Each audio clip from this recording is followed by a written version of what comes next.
لناف باجارێکی کوردی و بە حکومڕانیا کوردی بەشێک ji welatiyان bê zimanê Erebî daxwaz lê hikûmeta Erebî ya Iraqê dikin bê hewara wan ve bê ji ber bigotina wan gelek duruş mûlafîte bê Kurdî nivîsandin lê desaladdarên Kurd bi hewara wan ve nehatin heya rewşa wan baş bikin. Îro jî lê koya beşek ji welatî û fermanberan xirvebûnek encam dan. من جگەلەوەی مامۆستام کوڕە شەهیدێکی فەرماندەشم و داوا لە حکوومەتی هەرێمیش دەکەین کە چیتر مزایدە بە ناوی کەسوکاری شەهید و ئەنفالەوە نەکات و باسی کوڕە شەهید و کوڕە ئەنفال و نازانم هەنێشتی تری بکات بۆ خوتبکەتانی عاتیفەی خەڵک.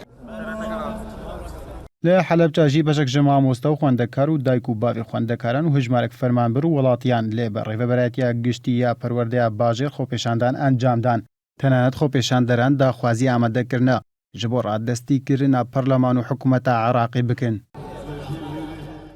مامۆستا 400,000 معاش وەرگرێ بەشی چیەکە بۆیە بە هەموو شێوەیەک ئەم سیستەمی پاشەکەوتنی موچەڕەت دەکەینەوە هەتا داواکاریەکانمان جێبەجێ نەکرێ موچەی فەرمانبەران چارەسەر نەکرێ و مامۆستایان هیچ نەبێ با ڕێژەی پاشەکەوتەکەکەم بکرێتەوە تەنها ئەوەی داواکاریەکانمان.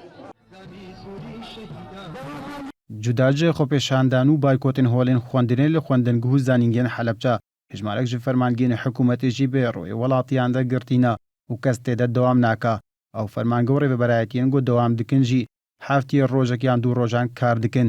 دەکەل بەردەوامیە خۆپێشاندان و بایکۆتە فەرمانبەران و مامۆستەیان بۆ باشکردنە سیستەما موچە حکوومەتە هەرێمی هەیان هاژی چ پەرسڤەکە دڵخۆش کرد بۆ هەوارا ڤ خۆپێشاندەران ڤ نەدایە.